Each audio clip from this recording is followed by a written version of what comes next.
I can't say that I was looking forward to this meeting, but this is another cross that I have to bear in my profession. The victim of an unsolved crime that had been buried in our files for years asked to speak with an investigator and, well, technically I ended up here.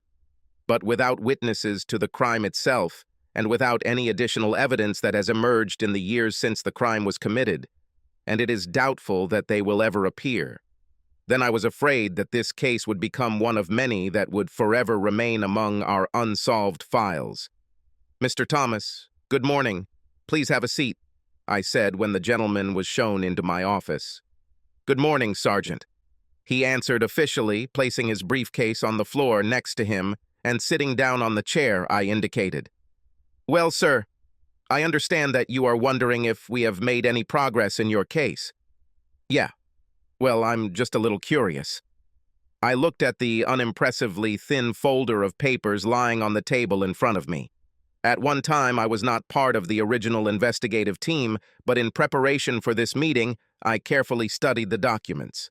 However, he understood that this would be a meeting between a helpless detective and a victim for whom he could do nothing. As far as I could tell, the investigators had asked all the right questions and looked into all the right dark corners at the time. The problem was that all I could tell him was literally, "There are no leads," a phrase that I almost said during the meeting. I thought it best to briefly summarize the matter and what we have, and then let Peter Thomas ask all the questions he wants. Only I doubted that he would come up with something that he had not already been asked about many times. "For reasons we cannot determine, and because of your injuries you cannot remember," I added, throwing a quick glance across the table at Thomas. "On the morning of Tuesday, April 14th, you left your office at approximately 10:30. We have no idea where you went or why.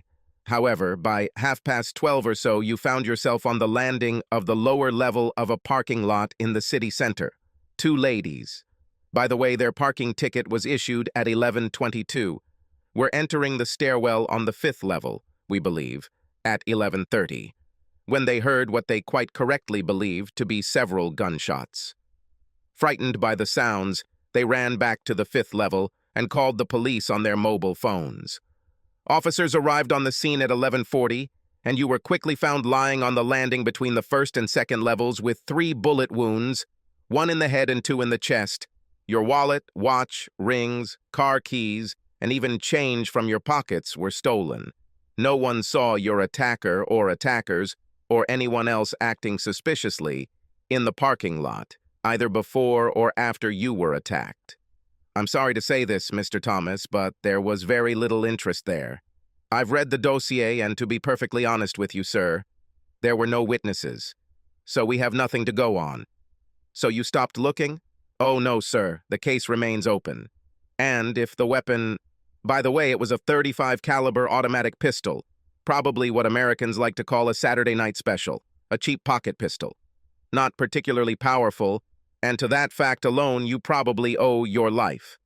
But if those weapons turn up, or are used again in another crime, well then, at least we'll have something to start with. These street robberies are very difficult nuts to crack, Mr. Thomas. If a criminal uses the same modus operandi on a regular basis, then there is a chance that we can link several cases together and come up with something. Street robberies with guns are rare in this country anyway. In your case, we strongly suspect that most likely the gun went off by mistake and the perpetrator panicked when he realized he had hit you. If he has any sense, he probably threw the weapon in the river or something. But the case remains open in the archives. So you stopped looking? He repeated. Well, I don't see what else we can do other than what was done at the time, Mr. Thomas, I replied, looking again at the open folder. Then for some reason, probably to remind myself that the investigators came to a dead end, I flipped through a couple of pages. Whenever a new investigator comes to the department, he looks at all the existing open cases with fresh eyes.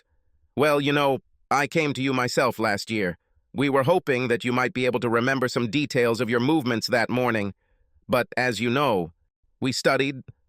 I quickly changed my mind and said something different from what I had intended.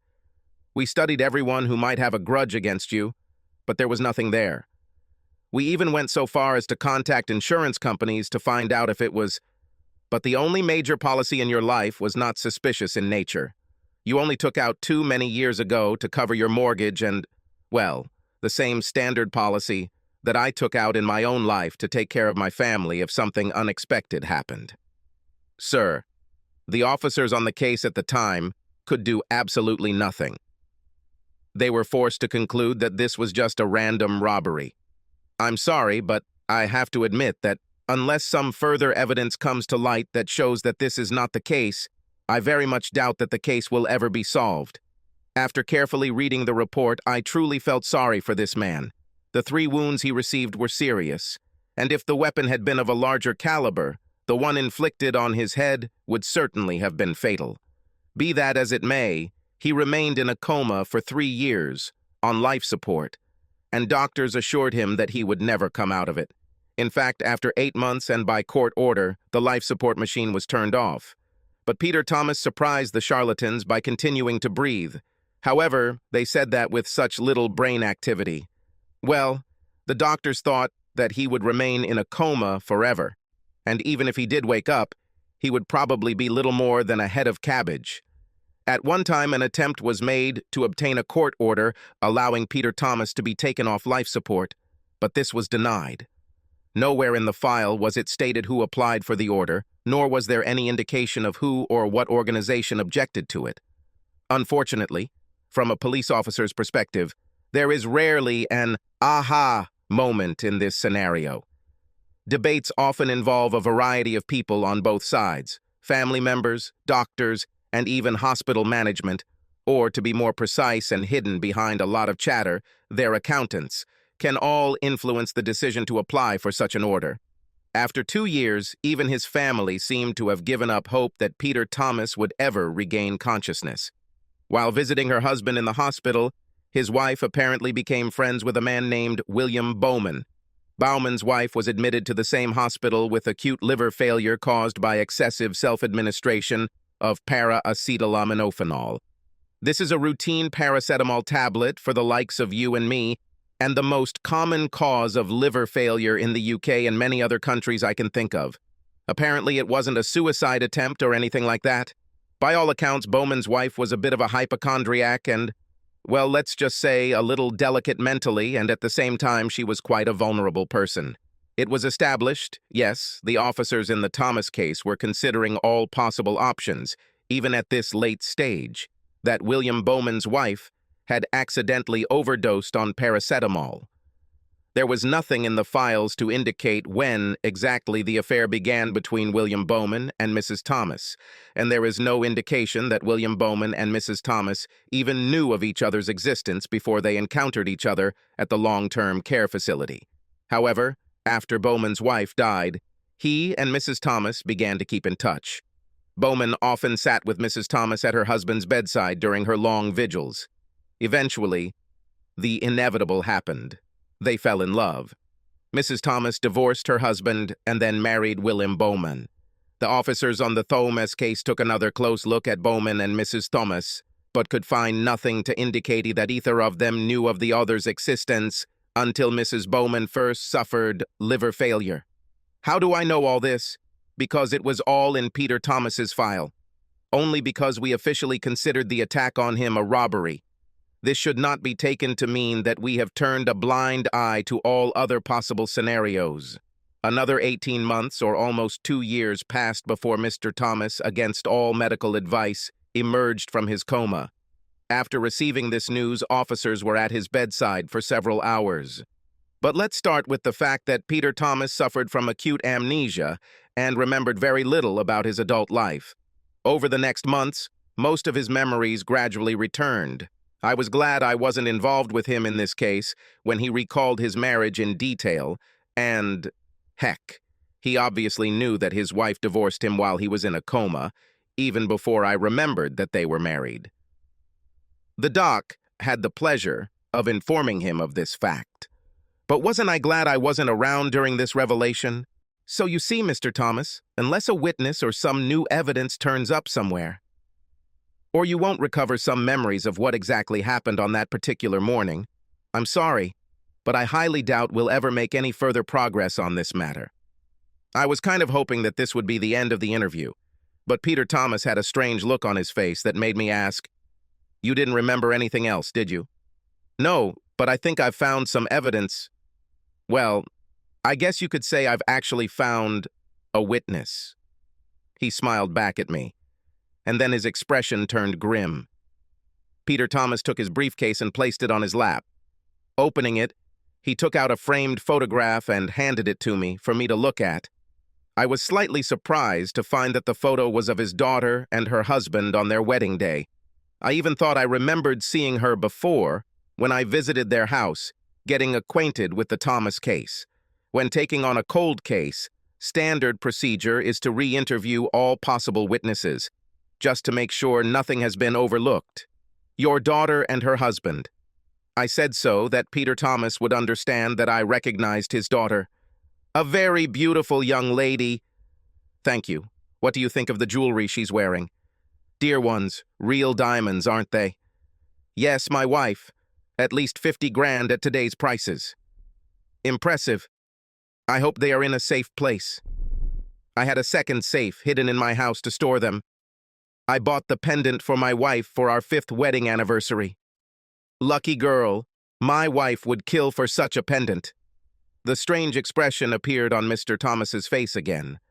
For our 10th anniversary, I ordered matching earrings. Very impressive. They must have cost a fortune. Yes, they were worth it, but not as much as the necklace I made for our 15th anniversary. The tiara my daughter is wearing is actually a necklace attached to a wire frame. When worn as a necklace, a pendant can be attached to it using a small clip, or, as you can see, the pendant can be worn separately on a separate chain. Very easy to attach, and must have been made by an experienced craftsman, I commented. Of course, the little man who has a workshop in Monk Street. Coleman. Do you know him? I heard about him, Mr. Thomas. But with my salary, it's unlikely that my wife will ever find any of his things in her jewelry box, I replied with a smile. I completely understand, and I'm very sorry. In any case, these jewelry that my daughter is wearing are my witnesses. I'm sorry? I had no idea what Peter Thomas meant. Well, you see, Sergeant, my wife lent this piece to our daughter so she could wear it on her wedding day. As you know, I've settled down pretty well over the years, and my wife had plenty of other jewelry that she could wear, but still couldn't outshine the bride on her wedding day, could she? I nodded in agreement with Peter Thomas, although I had no idea where he was taking me. Sometimes it's better to let people tell it their own way. Unfortunately, before returning the jewelry, my daughter must have tried to attach the pendant back to the necklace and slightly damaged the clip that secured it. I noticed this when I picked up the set to have a look. You know, our 20th anniversary was approaching, and I guess I was wondering if Coleman might be able to add something else to the set. Really a stupid idea. The whole ensemble is already too pretentious. There weren't many occasions when my wife got away with it. Although Lydia likes him, no, there is no need to increase envy. Sorry, sir, but I really don't understand what you're getting at, I finally had to admit. Oh no, sorry, Sergeant. I haven't shown you this photo yet. Peter Thomas pulled out a second framed photograph from his briefcase and handed it to me. I immediately knew it was a photograph of his ex-wife and William Bowman on their wedding day. Moreover, she was wearing the same jewelry as her daughter in the first photo, except for the pendant that hung from the necklace. You know that since I left the hospital, I have been living on the South Coast. These days, I rarely come to the city and therefore do not visit my daughter's house very often. She usually comes to see me, along with her husband and children, about once a month or so. But a few months ago, they bought a new and much larger house. I had a reason to come into town to see my lawyer to update my will, so I took the opportunity to visit them unannounced. The reason I was at my daughter's house doesn't really matter. The important thing is that my daughter did not expect my arrival and, therefore, as usual, did not remove this photograph of Lydia and her new husband, as she always did before my previous visits. My daughter was a diplomat and knew that seeing a photo of Lydia with him would probably upset me. Peter Thomas suddenly fell silent and stared at the photo of his wife and Bowman's smiling faces for a moment. Very beautiful, isn't it, Sergeant? I had to agree with him.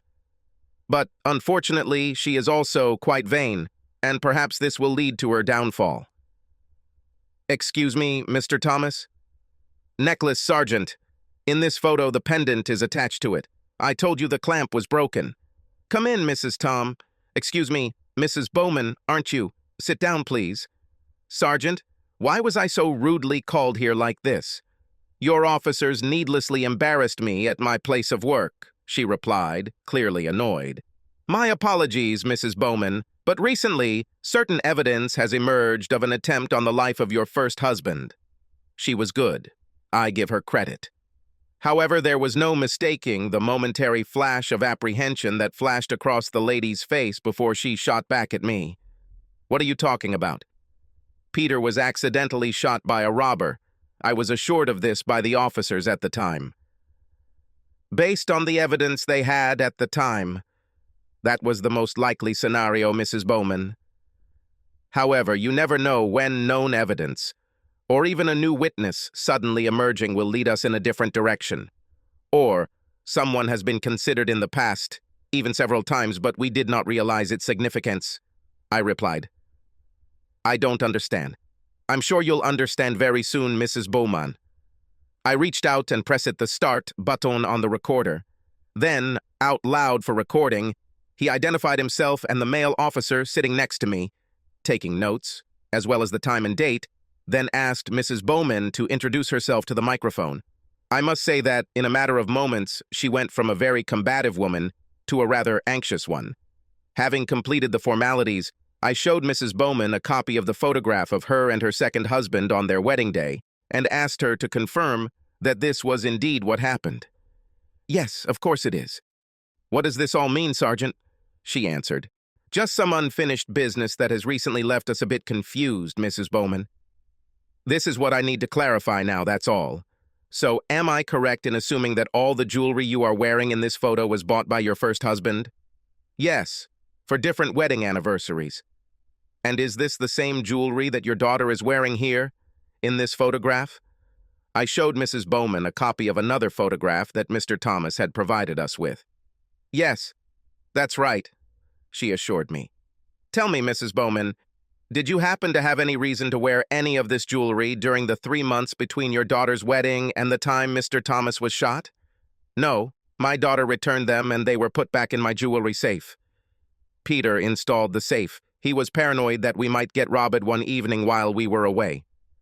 Did you wear it at all between your daughter's wedding and yours with William Bowman? Well, yes, after the divorce. I hardly went anywhere while my husband was in the hospital. I may have worn the pendant and earrings a few times when William and I were dating after our divorce. But for the first time, I wore the entire set at our wedding. I really don't understand where you're going with these questions, Sergeant. Well, you see, Mrs. Bowman, I have a problem. I've looked at the documents several times, and nowhere is it mentioned that your husband had a case with this jewelry on him, or somewhere nearby when he was found lying on those stairs that day. But it brought my attention to the fact that just after 11 in the morning, Peter Thomas picked up the necklace and pendant from jeweler Coleman on Monk Street, the man who originally made it. Apparently your daughter damaged the clasp or something, and Peter Thomas had taken the necklace to Coleman's for repairs a few days before the incident. Mr. Coleman is very diligent in his business, Mrs. Bowman, especially when it comes to 30,000 pounds worth of diamonds. He has a copy of the receipt in his files with a timestamp and date. The question I have to ask you, Mrs. Bowman, is, how did you become the owner of these jewels again? It is believed that Mr. Thomas had a briefcase which he was carrying on the morning he was attacked. One of Coleman's assistants clearly remembers Mr. Thomas putting the jewelry in a briefcase and locking it. However, there is no record of a briefcase being found at the crime scene. Apparently, the criminal stole everything valuable that your ex-husband had with him that day. So, Mrs. Bowman, could you explain how some of the contents of Peter Thomas' briefcase came into your possession? Mrs. Bowman turned very pale and remained silent. I didn't expect her to completely break down and admit everything. But I had a feeling that if I pressed just a little harder, she might do it. Although there is always a danger that I will overpower, and she, as the Americans like to say, will attack me with a lawyer. However, I had little hard evidence for me to hope that the woman would crack. So, I chose the murder charge. Lydia Bowman, I am arresting you for the attempted murder of your husband, Peter Henry Thomas. You have the right not to say anything, but it may harm your defense if you do not mention during questioning something that you will later refer to in court. Anything you say can be used against you. In fact, I very much doubted that Lydia pulled the trigger herself. Framing her for a crime was a risky ploy, but I thought it might work. I was lucky, and Lydia fell apart almost instantly. No, I didn't shoot him, it was... Who was it, Lydia? William Bowman? I suggested. Yes, it was William's idea. I think he also killed his wife. I didn't expect the implication that Bowman may have killed his wife, but from a logical standpoint, it made sense. I understand. But to make it look like a robbery, he had to take the briefcase, and only later did you discover that it also contained your diamonds. Yes. I had no idea that Peter took them with him or why. None of you knew that Peter went shopping for jewelry that morning, did you? You didn't even know that your daughter damaged the clasp. Peter thought he would sneak it in for repairs without you even realizing. Your daughter damaged it. No, Bill found the jewelry box later when he went to put a brick in his briefcase for the sake of weight. He was going to throw it into the river, and he couldn't bring himself to throw away 30,000 pounds. I wouldn't let him. Do you know what William Bowman did with the gun?